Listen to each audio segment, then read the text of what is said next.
మమ్మల్ని కొడుతున్నారు, ధనాధనేసి గుద్దుతున్నారు మమ్మల్ని. అదే చూడండి, ఇదో చూసుకోమని చెప్పండి, రమ్మని చెప్పండి, ఇదో రమ్మని చెప్పండి. నేను ఇక్కడనే చూపిస్తా. ఒక్క కత్తి ఇలేస్తే ఏదంటే అది రెడీ. ఒక్క ఇక్కడనే చెక్ చేయమని అమ్మా, చెక్ చేయండి, చెక్ చేయమని చెప్పండి. మమ్మల్ని ఎత్తుకపోతున్నారు చూడండి. ఏమి క్షమాపణ చెప్పాలి, పేద ప్రజలందరికీ క్షమాపణ చెప్పాలి. పేద మహిళలకి క్షమాపణ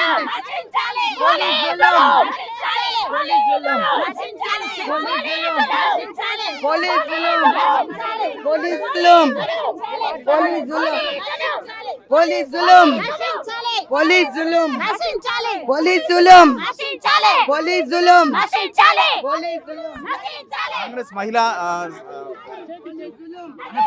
లేపండి, చాతనైతే లేపండి. అవమానించినాడు కాబట్టి ఎప్పుడు చెప్పారు ట్విట్టర్ లో బహిరంగ క్షమాపణ ఆడోళ్ళకి బస్సులు ఎక్కి చెప్పమని చెప్పు. సిగ్గుంటే బస్సులు ఎక్కి చెప్పమని.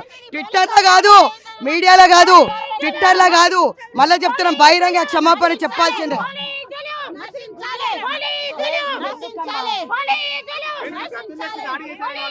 నన్ను చెక్ చేయమని ఇప్పుడే. మా దగ్గర అట్లాంటివి ఉన్నాయి, దమ్మున్నలం.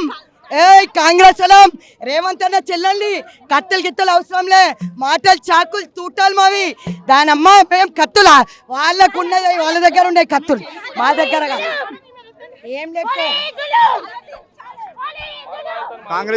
కాంగ్రెస్ మహిళల మొత్తం రేవంత్ అంటే కేటీఆర్ ఏదైతే బహిరంగ క్షమాపణ చెప్పే వరకు మా పోరాటం ఆగదని చెప్పేసి, మా దగ్గర ఎలాంటి కత్తులు లేవు, మేము కేవలం అడ్డుకోవడానికి మాత్రమే వచ్చాం, కేటీఆర్ బహిరంగ క్షమాపణ చెప్పే వరకు మా పోరాటం ఆగదామని చెప్తున్నారు. మహిళలకు సంబంధించి కాంగ్రెస్ పార్టీ నుంచి పెద్ద ఎత్తున వచ్చారు. ఇక్కడ వాళ్ళ అరెస్టులు కూడా జరుగుతున్నాయి, మనం చూడొచ్చు. మరోపక్క బీఆర్ఎస్ మహిళా నేతలు మాత్రం వీళ్ళు కత్తులు తీసుకొని వచ్చి మాపై దాడి చేశారు. మొత్తం మాపై ఎందుకు ఇంత దాడి చేయాల్సిన అవసరం, బీఆర్ఎస్ మహిళలు మధ్య కాంగ్రెస్ మహిళల మధ్యలో కూడా పెద్ద ఫైటింగ్ కూడా జరిగిందని చెప్పుకోవచ్చు. ఇప్పుడు పెద్ద ఎత్తున పోలీసులు చాకులు పట్టుకొని వచ్చారని చెప్పేసి బీఆర్ఎస్ మహిళలు ఆరోపిస్తున్నారు. కాంగ్రెస్ వాళ్ళు మాత్రం మేమేం చాకులు తెలియదు, మాకు చాకులు అవసరం లేదు, మా మాటలే చాకులు అని చెప్పేసి కాంగ్రెస్ మహిళా అధ్యక్షురాలు సునీతారావు అయితే చెప్తున్నారు. చూస్తున్నారు కదా, మొత్తం కాంగ్రెస్ మహిళలకు సంబంధించి మొత్తం అరెస్టులు అయితే జరుగుతున్నాయి. బీఆర్ఎస్ మహిళలను ఆ గేట్ లోపలే ఉంచారు, బయటకు వస్తే గొడవలు జరుగుతున్న నేపథ్యంలోనే బీఆర్ఎస్ వాళ్ళందరినీ లోపల ఉంచడం జరిగింది.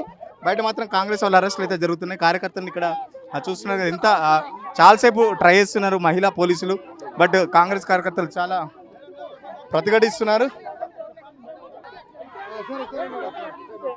ఈరోజు మేమేం తప్పు చేయట్లేదు, కనీసం కేటీఆర్ మహిళలను అవమానించినట్టు మాట్లాడినాడు కాబట్టి ఓన్లీ ట్విట్టర్ లో క్షమాపణ చెప్పడము.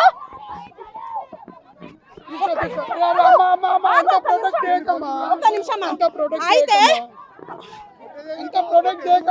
మరి టిఆర్ఎస్ మహిళలు లోపల పెట్టి మమ్మల్ని గేట్ బయట పెట్టి తప్పు కాదండి.